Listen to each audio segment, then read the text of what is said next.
Olha só, o livro está aqui, ó. Artrite e doenças autoimunes. Guia com informações para o paciente e seus familiares, do Dr. Morton A. Scheinberg e Gabriela Scheinberg. Gabriela é sua esposa?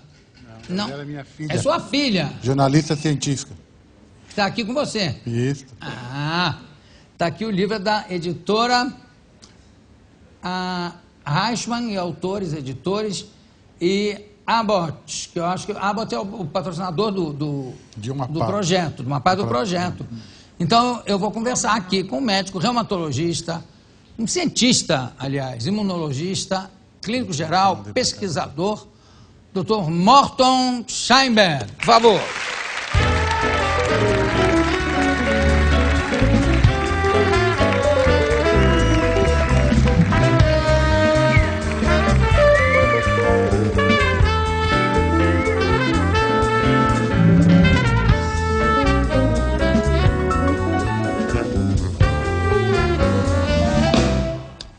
Bom, o livro surge de uma da desinformação que existe para os leigos em relação a essas doenças? Em parte, sim. Em parte pela tremenda transformação de novos recursos que essas doenças passaram a ter na última década. Tanto na área de recursos para diagnóstico, quanto na área de novos recursos de tratamento. Quer dizer, antes de mais nada, tem também a preocupação com a ignorância que existe por parte do leigo, né, a respeito dessas doenças, e por isso, talvez, a dificuldade de fazer o diagnóstico, porque ele deve procurar também especialistas errados, ou não? Isso não é infrequente. Eu acabei hoje, inclusive pela manhã, comentando sobre um caso que eu vi, que na oportunidade o meu julgamento foi que a dificuldade no diagnóstico foi que procuraram médicos que parcialmente vivem esse tipo de problema. E a situação era muito especializada e muito complicada. Então havia necessidade de uma especialização maior. Uma coisa mais aprofundada, mais estudada. E eu falei, cientista aqui no começo, que você é realmente um pesquisador também, né? Nessa área. Eu pratico essa área da medicina com um forte espírito científico. Sempre Exatamente. Questionando o acesso a novos tratamentos, o acesso a novos recursos laboratoriais, permitindo que a gente identifique a existência desses problemas de forma mais precoce. Aliás, porque você tem um livro com o Mário Geller, que também tem uma visão bem científica a respeito da medicina, né? Esse livro dirigido mais para a classe médica. Aqui, no caso... Que é mais para quem... Para o paciente ou para os familiares do paciente. Daí a absorção da Gabriela Scheinberg. Porque ela escreve para leigos. Gabriela é jornalista. Jornalista científica. Você escreve em que... Hoje eu não trabalho mais em redação. Hoje eu faço assessoria de imprensa, mas já trabalhei em redação. Sempre nessa área? Sempre cobrindo saúde. Morton, por exemplo, tem coisas... você é reumatologista. Tem aquelas coisas que chamavam de lumbago. Hoje em dia, como é que... chega um paciente lá e diz assim, doutor, estou com lumbago, ainda existe isso? O termo lumbago é um termo popular, mas atrás do termo lumbago, você tem aí um número enorme de condições médicas que dão dor na coluna. Por exemplo? Pacientes portadores de algumas doenças autoimunes dão dor na coluna, como, por exemplo, espondilite anquilosante. Isso é um termo de uma doença, não é, como você diz, medicinês, mas é português. Mas existe o mais comum, o mais frequente, na realidade, o lumbago por algum problema mecânico da coluna. Hérnia de disco. Não é pela espondilite. Nem por uma doença autoimune. Agora, há uma diferença na dor, quando é uma espondilite e quando é, vamos dizer, uma hérnia. A hérnia de disco é uma coisa mais aguda, vamos dizer, né? Ou subaguda ou eventualmente crônica, né? Porque não melhora. Sim. Mas digo, não é aquela dor que se chamava de... O que é, perguntando em termos leigos, aquela dor do moído, que a pessoa se sente da mesma forma que sente quando começa a fazer exercício e não faz há muito tempo e acorda todo moído, todo dolorido. E tem muita gente que tem nessa região lombar, tem aquela dorzinha que não é uma dor aguda, mas que incomoda muito. Isso certamente não é de hérnia de disco, não é? Você pode ter isso por hérnia de disco, você pode ter isso por uma doença autoimune inflamatória. Por exemplo? Tipo espondilite anquilosante, tipo certas artrites associadas a doenças inflamatórias intestinais também podem te dar colite com coluna moída, lombago moído. E você tem as próprias doenças primárias da coluna que também podem provocar isso. Por exemplo? No caso, para pacientes portadores de lombalgia por hérnia de disco ou por estreitamento da coluna à medida que a idade vai avançando, começam a surgir aí problemas de artrose na coluna, desgaste de cartilagem na coluna. Isso acaba também podendo dar esse cenário de acorda moído. O Morton, a primeira que você falou era espondilite anquilosante. Qual é o sintoma da espondilite anquilosante? Ela pode afetar somente a coluna e pode afetar a coluna e as articulações grandes e pequenas. Em que sentido? De dor ou de locomoção mesmo? Dor, entre aspas, enferrujamento, limitação de movimento, e pode ser evoluir. Hoje tem tratamentos modernos muito bons para isso, mas às vezes isso aí progride de tal forma que incapacita a pessoa como um todo na sua atividade profissional. E aí não tem como recuperar com os tratamentos de hoje? Se for feito mais precocemente. Daí a necessidade de livros desse tipo, no sentido de conscientizar a transformação que essa área toda está tendo. Agora, uma pessoa hipocondríaca como eu, também eu sou só hipocondríaco para doenças raras. Tenho medo de pegar doenças raras, estranhas, filariose, doenças tropicais, beriberi, aquelas coisas. Uma pessoa hipocondríaca que lê esse livro não pode começar a sentir todos os sintomas ao mesmo tempo? Veja bem, isso é possível. Você já aconteceu com você isso? De chegar um paciente e dizer, o que você está sentindo? Tudo. Mas veja bem, Jô, esse é um dos grandes problemas da internet, do Dr. Google. Porque ele... Dr. Google, Porque ele ajuda muito você ter mais acesso à informação dos problemas que você acha que você tem. Mas você, provavelmente, por não ser especializado na área, vai lidar com essas informações, talvez de forma inapropriada, e vai passar a sentir tudo. Então, se realmente houver uma doença dessas, então nós vamos ter dois problemas. A artrite ou a doença imunoinflamatória, mais o pânico, que também é uma doença. Claro. Então, se bem que hoje em dia tudo é atribuído ao pânico, né? Não sei se você já notou que, de repente, tudo é pânico. Você pânico.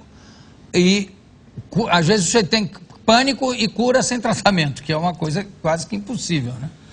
O pânico, na realidade, ele está cada vez mais fácil de ser identificado porque aumentou a sua frequência. Mas também é exemplo das doenças autoimunes. Existe aí os psiquiatras, principalmente os bons clínicos, tem uma série de novos medicamentos que fazem com que isso mas aí... com medicamento. Com medicamento. No papo não resolve, não. Isso que eu estou dizendo. Papo-terapia não vai resolver pânico, não. Porque é um desequilíbrio químico, no fundo, isso, né? Com certeza. Não, o que eu estou dizendo é isso, é que depois que surgiu o termo pânico, virou um pouco moda. Então a pessoa, qualquer coisa que sinta, atribui ao pânico. Aí eu tive uma crise de pânico e depois passou, sem remédio, sem nada. Improvável. Isso aí. Eu gosto muito da sua terminologia, que você não é radical. Dizer, não é possível. É improvável. Morton, essas doenças autoimunes, por exemplo, você falou que a espondilite anquilosante tem cura ou controle? A pessoa fica boa? A maioria dessas enfermidades com novos recursos possuem controle. Claro que o controle sendo prolongado, e muito prolongado, cria a sensação de cura. Tá bom, porque é o que interessa. Exato. Quer dizer, o que acontece é o seguinte, você tem que ficar tomando aquele remédio e pronto. Na maioria das situações, tomando aquele remédio, a situação se estabiliza, se regulariza e regride. E regride. Por que é que, não, em vez de falar em cura, porque de certa forma, mesmo que dependa do sujeito tomar o remédio todo dia, ou sei lá, eu acho que o próprio paciente considera cura, porque ele não sente mais os sintomas e não está evoluindo. Por que se diz apenas que ele está controlado, em vez de dizer que ele está curado? Porque se disser que ele está curado, ele para de tomar o remédio? Existem dois cenários, João. Existe o controle prolongado com o uso de medicamentos. E nessas doenças autoimunes, elas cursam muito com calmarias e reagudizações. Calmarias e reagudizações. Quanto mais calmo tiver sobre o efeito de remédios, é que os medicamentos estão agindo. Se, porventura, for um tipo, que ocasionalmente acontece isso, se for um tipo de patologia, de doença, que vai acabar evoluindo para a cura naturalmente, a suspensão do remédio não vai trazer de volta o problema da doença voltar. Entendi. Então você tem dois tipos de cura, um com medicamentos e outro que com o tempo, sem medicamentos, ela não volta mais. Qual é a diferença entre a artrite e o reumatismo? O reumatismo, quer dizer, O que se chama de reumatismo? Antigamente tudo era considerado reumatismo, né? Porque a maioria dos problemas reumáticos acabam pegando articulações e acabam dando inflamações, dor, limitação, e aí surge o cenário reumático. Mas, na realidade, o termo reumatismo para o leigo é mais a sensação de corpo enferrujado, corpo moído, dores musculoesqueléticas de origem não determinada, e isso tudo que leva aí a uma situação de que muitas vezes existe confusão entre artrite e reumatismo. Mas a artrite são mais de 100 tipos, e alguns deles não são identificados como formas reumáticas. A pior seria a artrite deformante, aquela que vai... Na artrite deformante você tem basicamente alguns tipos. A artrose, que é o desgaste da cartilagem, aquele tecido que fica entre os ossos, é o tipo de artrite, entre aspas, de reumatismo mais frequente. Mas os grandes progressos não vieram por aí, João. Vieram na chamada artrite deformante, do tipo reumatoide. Quer dizer, houve uma transformação onde, basicamente, a base dessa doença era com anti-inflamatórios e cortisona, e hoje migrou para um grande grupo de medicamentos que interferem nos distúrbios imunológicos que levam à doença. Inclusive, aquela que deforma mesmo a mão, que a pessoa fica... Realmente, tem atores de cinema que a gente vê que sofrem disso, porque a mão, para pegar as coisas, já pega assim, e deve ser uma coisa muito dolorosa, né? Uma coisa que deve doer muito, além de tudo, né?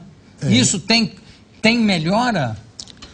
Veja bem, se você, entre aspas, é portador desse tipo de enfermidade e é recente, e você passa, por algum motivo ou outro, a ignorar os novos recursos de tratamento, e vai querer introduzir eles nos 40 minutos do segundo tempo, do curso da vida, aí não vai dar certo.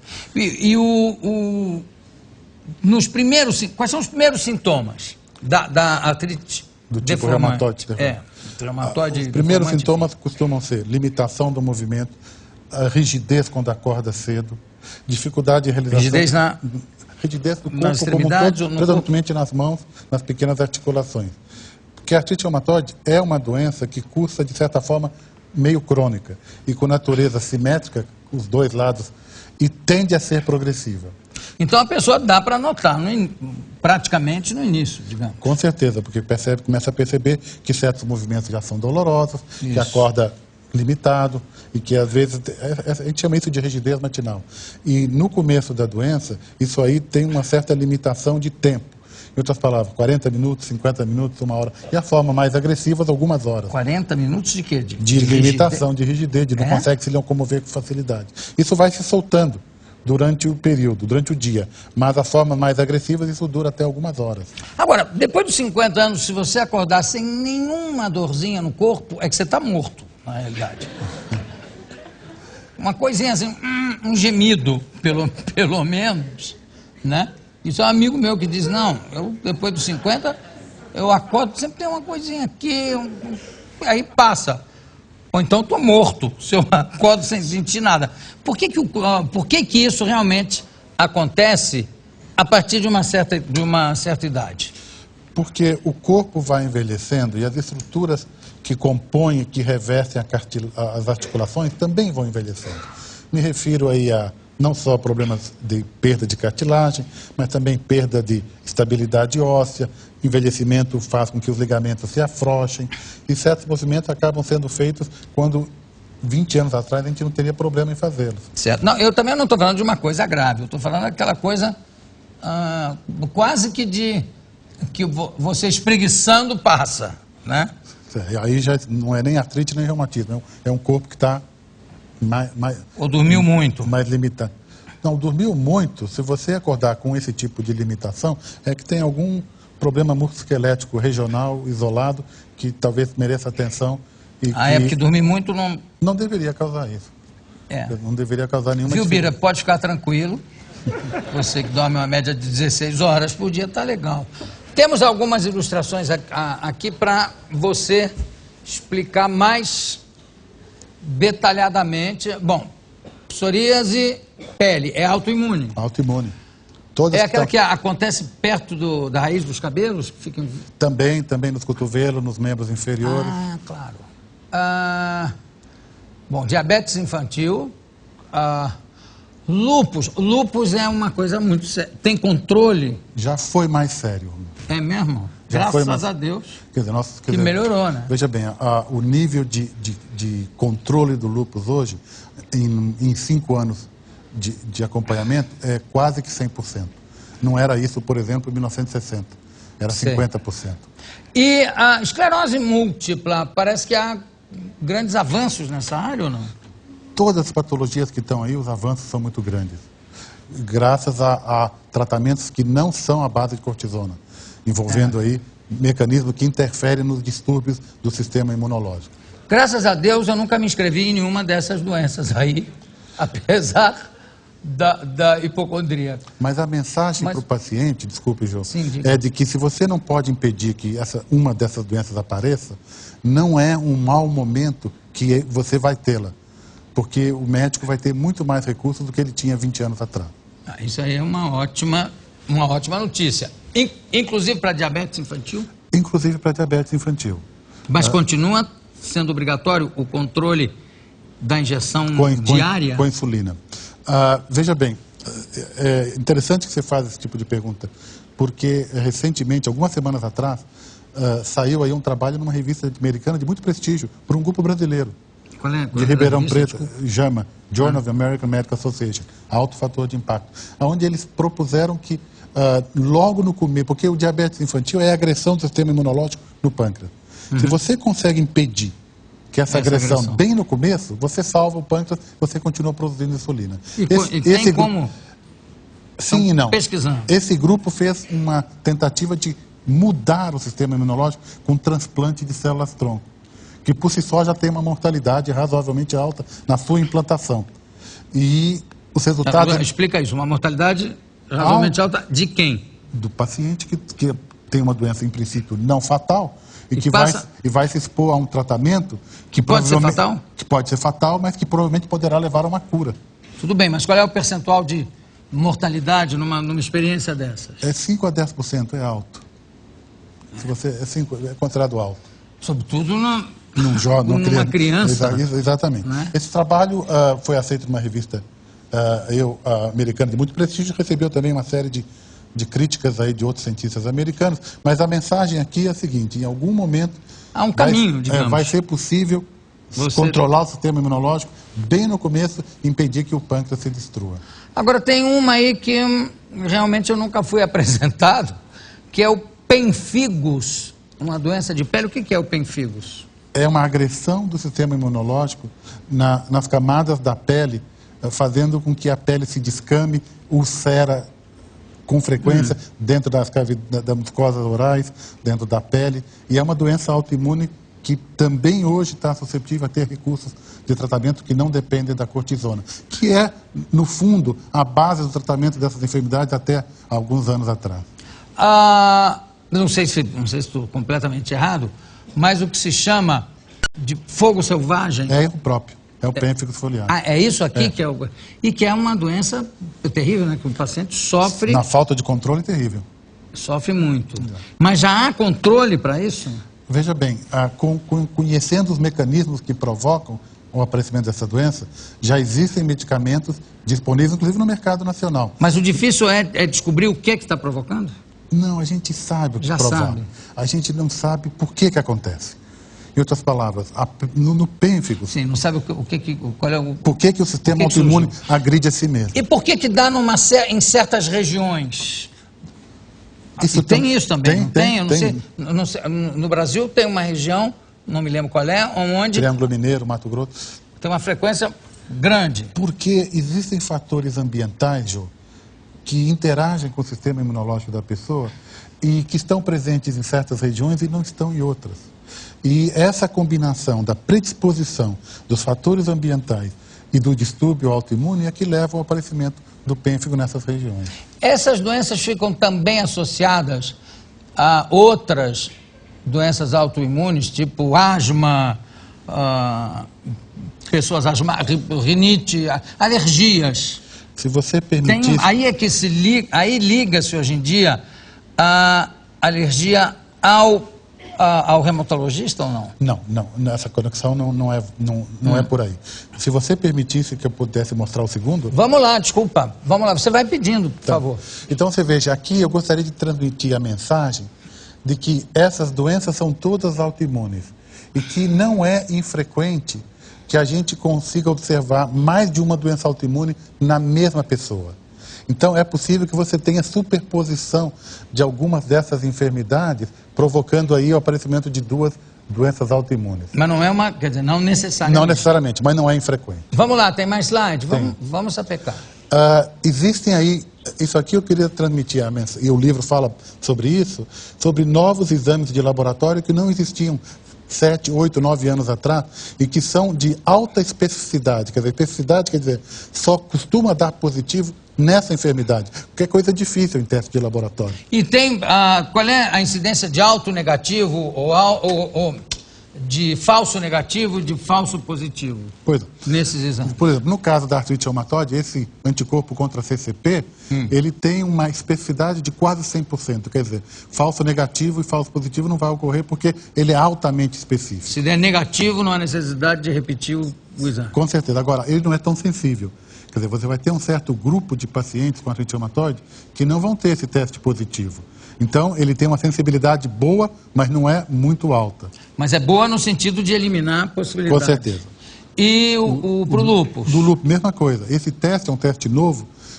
Nós tivemos a oportunidade de introduzir aqui no Brasil, em conjunto com o colega do Hospital Einstein.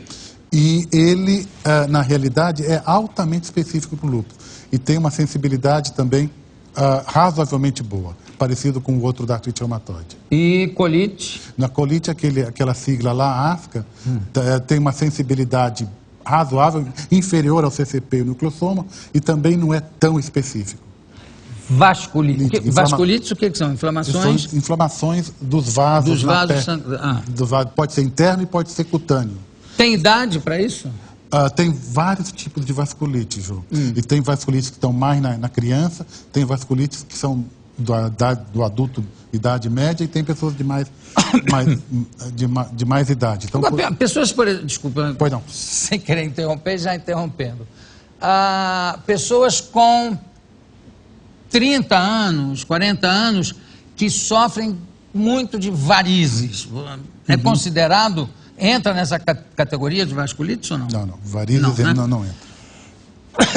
Qual é a aparência da vasculite? Então? Na vasculite, quando ela é externa, aparece mudança de coloração da pele, dor, elevação por pápulas, por púrpuras, quer dizer, pequenas pintinhas que aparecem nos membros inferiores. Isso por inflamação? Inflamação autoimune. Aqui os slides nós já terminamos. Da onde...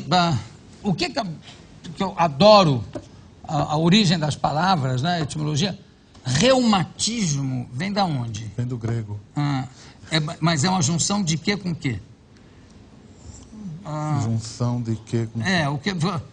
Em grego, reumatismo quer dizer o quê? Pessoa que sofre de dor nas costas? Não, dor nas costas. Não, no reumatismo, no grego, quer dizer, na realidade, o afrouxamento dessas estruturas.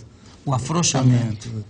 Tem muita coisa curiosa aí na medicina popular, e que eu acho que, como eu acho que a tua entrevista aqui, eu acho que além de tudo, é de utilidade pública, porque num país onde ainda há necessidade de ter campanhas na televisão para mostrar como é que se ferve a água e como é que se faz um soro caseiro, eu acho que qualquer informação, em qualquer nível é importante, sobretudo num país que já consagrou doenças como espinguela caída, né?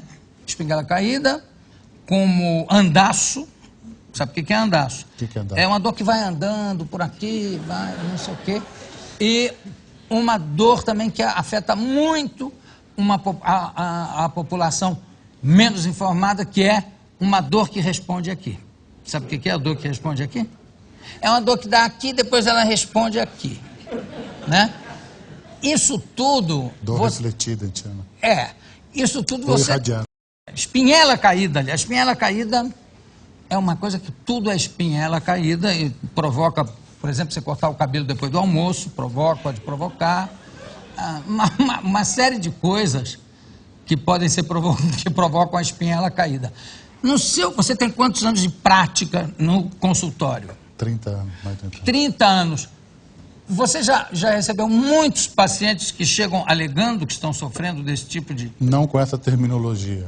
Que outra terminologia curiosa? Não, é mais frequente com esse tipo de situação que pode levar a isso, dor de origem não explicada, cansaço inexplicável. Não, mas aí já é uma terminologia... Mais técnica. Como quase que médica, como febre de origem desconhecida. Não, isso tem um capítulo em medicina, você está rindo? Mas, Beira, esse é um termo técnico que a gente usa com frequência, viu? Febre de origem... É verdade. O que é? É uma febre de origem desconhecida. Aí o paciente... Não é? Tem doenças, por exemplo, Sjögren, que é uma doença braba, né? Como é que se pronuncia? É do sueco, é Sjögren. Sjögren. Que é secura da lágrima, secura da boca. O paciente chega queixando que secura na boca, que produz poucas lágrimas e sente ardência. Né? Mas tem dores também, tem problemas Pode no dar estômago. dores articulares. Tem, por exemplo, a tiroidite de Hashimoto. Você fala isso na cara de um paciente, ele já diz assim, vou ter que ir para Tóquio, mínimo. Né? Mal del Pinto, também conhecido como verruga peruana. Se tu ler uma coisa dessas, mas logo lá... doença de Sjögren, né? E mistenia gravis. Mistenia gravis. Você já falou isso na cara de um paciente? O senhor está sofrendo de mistenia gravis. O paciente, na realidade, vem com queixas de fraqueza muscular. Sim, mas aí você já transforma isso numa mistenia gravis. Que eu acho bom porque assusta logo o paciente. A pior coisa é o médico que quer amenizar a notícia. Então ele diz, não, você está sofrendo uma mistenia leves. E não é graves. Vamos cuidar disso. Eu acho que talvez uma das coisas mais importantes, se não a mais importante, é o nível de comunicação entre o médico e o paciente. Que com a internet ficou mais fácil e às vezes mais difícil. Às vezes complica. Às vezes mais difícil. O gente já chega diagnosticado pelo Dr. Google. Certo ou errado. Certo? Aliás, não é infrequente, cada vez mais frequente, que eu acabo recebendo pacientes na minha clínica que chegam a mim porque foram na internet. Quem é que entende disso aqui? Que médico que está estudando isso aqui? Isso, por um lado, é bom, porque primeiro já inicia o relacionamento com confiança. Claro. Mas pode cair do outro lado, onde vai ter um excesso de informações e aí, de repente, alguns problemas autoimunes, você pode estar em Beijing e orientar o paciente em São Paulo, mas são situações muito isoladas. E outras também manifestações, você pode estar numa convenção nos Estados Unidos e orientar um paciente pelo telefone que está em Nova York, aborrecendo você pelo celular. Também acontece. Não é infrequente. Não é infrequente. Parabéns. Também gostei. Isso aqui, para mim, já virou livro de cabeceira. Artrite e doenças autoimunes. Parabéns pela maneira como você exerce a sua profissão, que é com uma seriedade, mas é seriedade no bom sentido, não é seriedade no sentido de ser uma coisa pesada, densa. Não. Ao mesmo tempo com leveza e com clareza. Artrite e doenças autoimunes, guia com informações para o paciente e seus familiares, de Morton Scheinberg e Gabriela Scheinberg. Obrigado, daqui a pouco a gente volta.